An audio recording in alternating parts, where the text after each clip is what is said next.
तो भाई अब हम पढ़ने जा रहे हैं लेथ मशीन क्या होता है। तो भाई लेथ मशीन एमएसएस इंडिया में हमने देखा था, पीछे काले रंग में रखा हुआ था, उसको यूज़ नहीं करते। वो क्या, उसमें 2 सेंटर होते हैं, उसके बीच में वर्क पीस घूमता है। तो हम दोबारा देखते हैं लेथ पीस को। ये सर हमें बताएंगे लेथ मशीन के बारे में। इसके मेजर पार्ट्स कौन कौन से होते हैं। मेजर पार्ट्स होते हैं इसके, देखो, हेड स्टॉक, टेल स्टॉक, ठीक है, ये मेजर पार्ट होते हैं। ये सर होता है, ये इसका पीछे वाला हिस्सा होता है, कैरिज एंड फीड मैकेनिज्म, ठीक है, ये सब चीज़ें होती हैं। देखते हैं।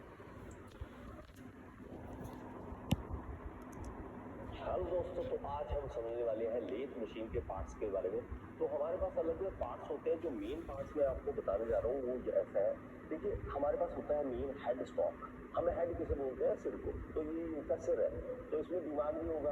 तो दिमाग कहाँ है? इसके अंदर है दिमाग। वो दिमाग क्या है? इसके अंदर गियर्स है जो इसको मूव करते हैं। अब स्पिंडल की स्पीड देनी है, आपको इसकी स्पीड कम करनी है, ज्यादा करनी है, तो इसके अंदर गियर्स है, वो गियर्स मूव करेंगे और इसको मूव करेंगे। तो ये है फोर्जा चक। यहाँ पे हमारे पास है, देखिए, फोर्जा चक। और ये फोर्जा चक इसलिए है, 4 जॉज होते हैं इसके। जॉज क्या? जबड़ा। जैसे जबड़ा नहीं होता किसी चीज को पकड़ ले, इसी तरह इसलिए पकड़ना है। ये राउंड बार हमारे पास ये लगाई हुई है, हमने वर्कपीस लगाया हुआ है, वो इसको पकड़ के रखा हुआ है इसने। ओके, अब देखो, ये हमें पता चल गया हेड स्टॉक है। हेड स्टॉक क्यों कहते हैं इसको? ब्रेन कहते हैं, क्योंकि इसके अंदर गियर्स होते हैं, चीज़ें होती हैं जो कि मशीन को चलाता है, लेथ मशीन को चलाता है। ये होता है चक। चक हमने कहाँ पे देखा था? टीएमसी में भी देखा था। इसने बताया कि ये 4 जॉ चक है, क्योंकि यहाँ पे 1 2 3 4 चक है।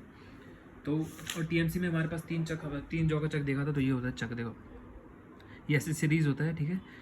तो chuck is use to hold and rotating the work piece in a lathe. The various type of chucks are 3 jaw universal chuck, ठीक है, ये हमने देखा था। 4 जॉ इंडिपेंडेंट चक, ये सर ने दिखा दिया। Convention chuck, magnetic chuck, collecting chuck and air hydraulic chuck. तो ये चक होता है जो कि वर्क पीस को पकड़ता है, ठीक है।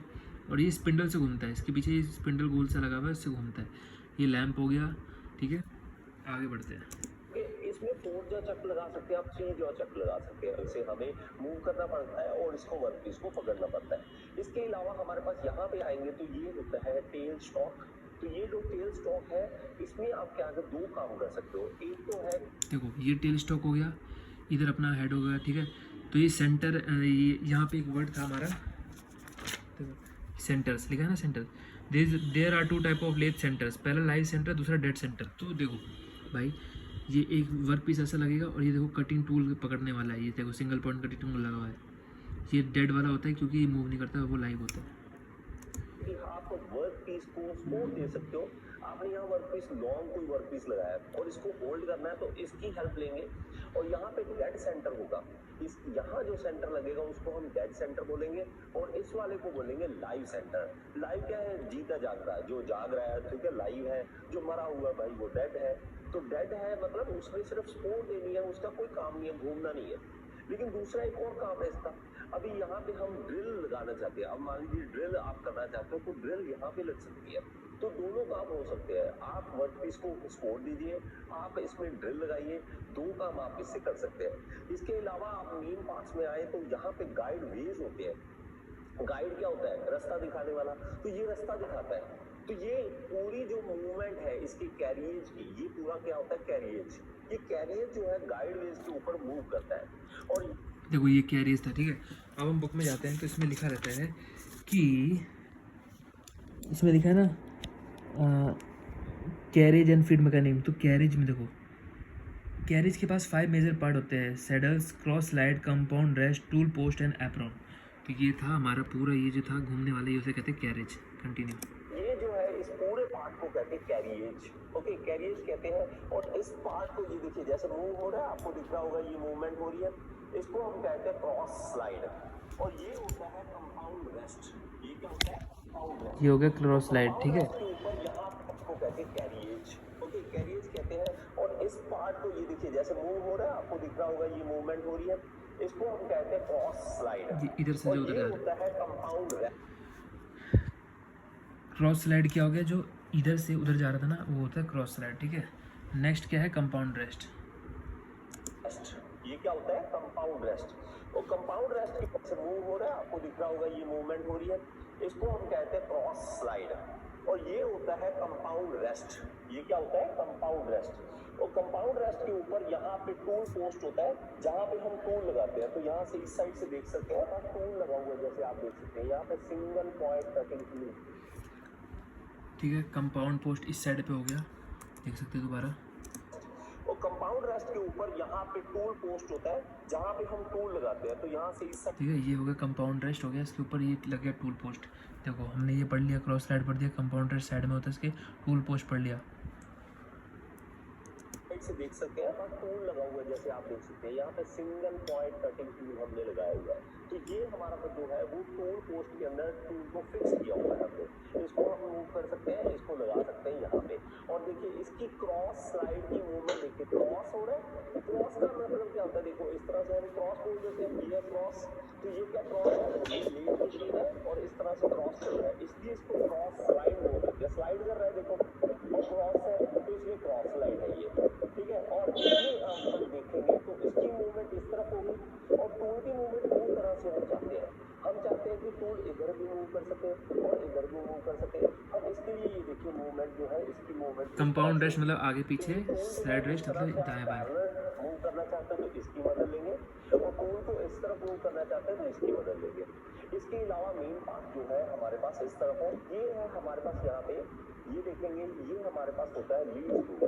लीड स्क्रू का मदद हम लेते हैं जब हमें लीड स्क्रू करनी होती है तो हम इसकी मदद लेते हैं, और इसमें हमारा लीड स्क्रू, ये देखेंगे ये हमारे पास होता है लीड स्क्रू।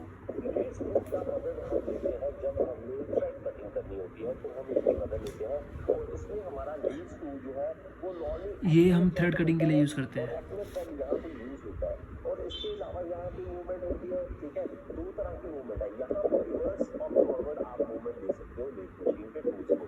तो ये इसके मेन पार्ट में आता है। और इसके अलावा हमारे पास आए तो ये जो होता है, ये हमारे पास आ गए तो ये बेड है। बेड क्या है देखिए, जैसे ये बेड हो गया, ठीक है। हमें पर बेड चाहिए तो इस मशीन को पूरा रखने के लिए बेड चाहिए होता है। तो ये जो बेड है वो कास्ट आयरन का बना होता है। और इसके अलावा क्वेश्चन आता है कि बेड किसका बना होता है, तो इसका आंसर है कास्ट आयरन का। लेथ मशीन का बेड कास्ट आयरन से बनता है। ये लेग हैवी है और इसकी सपोर्ट हमें पूरी मशीन को सपोर्ट करना है तो लेग चाहिए होती है। इसके अलावा इसके अंदर ट्रे होती है। ट्रे क्या है कि मान लीजिए जहाँ पे चिप्स जो वो चिप्स आप बता रहे हो, चिप्स नीचे गिरे हुए, उसको ट्रे कहते हैं जहाँ पे चिप्स निकलते हैं। ये है। इसके अलावा एक लैंप लगा होगा, ये लैंप का मदद ये नॉर्मल लैंप है। हमें रात में काम करना होता है तो हम इसमें लैंप ऑन कर लेते हैं। यहाँ पे ऑन और ऑफ का स्विच है, ऑन और ऑफ का स्विच है। और इसके अलावा डुप्लीकेटिंग का भी होता है। तो अलग अलग मशीन है, आपके पास कौन सी मशीन है मुझे भी नहीं पता, पुरानी है लेकिन हमारे पास जो मशीन है इसके लिए आपको मुझे तो समझ आ गई होगी। और अगर अब देखो, अब ये तो हो गया लेथ मशीन का। लेथ मशीन के कुछ एसेसरीज सेंटर में पता चल गया, एक डेड होता है, एक लाइव होता है, एक डेड होता है। चक हमें पता चल गया। अब आते हैं मेंडल्स। तो मेंडल्स कहता है, तो क्या होता है, a lathe mandrel is a cylindrical bar with centre hole at each end. ये किस लिए, ताकि दोनों साइड से पकड़ सके। It is used in hold hollow work piece to machine their external surface. कहता है कि लेथ मशीन एक ऐसा सिलेंड्रिकल बार है जो कि यूज़ करते हैं, जिसपे साइड में सेंट्रल होल बने होते हैं इसको पकड़ने के लिए, और ये होलो वर्क पीस को होल्ड करता है ताकि इस मशीनिंग हो सके एक्सटर्नल सरफेस पे। ये लेथ मशीन का इसका एग्जांपल दे देखो।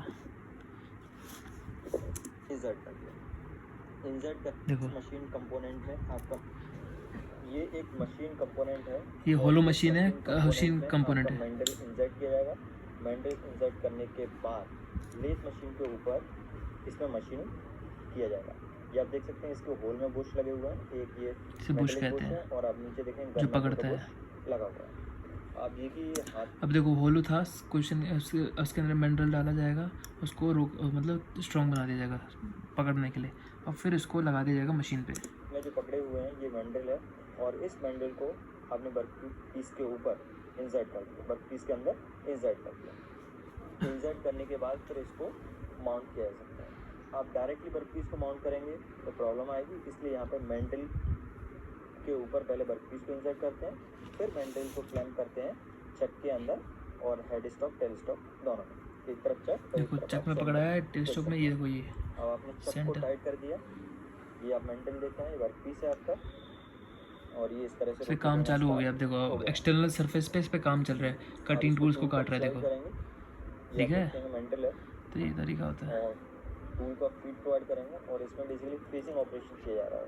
फेसिंग ऑपरेशन, ठीक है। तो ये था हमारा, इसको निकाल लिया, उस पर मशीनिंग हो गया एक्सटर्नल पे, ये काम हो गया। अब नेक्स्ट आता है लेथ डॉग और कैरेज। ठीक है, ये हमने पढ़ लिया। अब लेथ डॉग और कैरेज क्या होता है, ये लिखता है the work place on a mandrel और held between centres is rotated positively by clamping the dog to the end of the work. ठीक है, ये क्या है कि कई चीज़ को हम लोग ऐसे लगा नहीं सकते हैं तो उसको क्लैंप कर लेता है। कोई छोटी चीज़ अगर उसको लगाना चाहे, जैसे सिलेंडर छोटी चीज़ है तो उसको ना क्लैंप कर लेता है। दिखाता हूँ कैसे, देखो ये सर बताएंगे। हेलो दोस्तों, तो आज हम समझने रहे डॉग कैरियर के बारे में। तो ये हमारे पास डॉग कैरियर है। ये होता है डॉग कैरियर। इसका इस्तेमाल कहाँ पे करना है? कुछ ऐसी जॉब होती है जिसको हम फोर्जा चक में सीधा नहीं पकड़ सकते। हम ये नहीं फोर्जा चक में सीधा डाल दें, तो उसके लिए क्या करना पड़ेगा? यहाँ पे सेंटर है, इसको होल्ड करेंगे हम फोर्जा चक में, इसमें करेंगे और उसके बाद इसको टाइट करेंगे इसके अंदर। तो अब इसकी हेल्प से हम टाइट कर देते हैं इसको, तो इसकी हेल्प से हम टाइट करेंगे। ओके, तो ये हमारा है डॉग कैरियर। डॉग हमें कैरी करके लेके जाएगा, तो ये इसके अंदर लगाना है और ये यहाँ पे फिट हो रहा है और उसको टेल स्टॉक को आपने आगे की ओर कर देना है। तो इसकी हेल्प से क्या हो गया? अब ये डॉग कैरियर ने इसको होल्ड कर लिया, क्लैंप कर दिया। नहीं तो यही हम फोर्जे चक में कैसे करते, तो ये मुश्किल था। तो ये दिमाग देखो किस तरह से डॉग कैरियर बना दिया।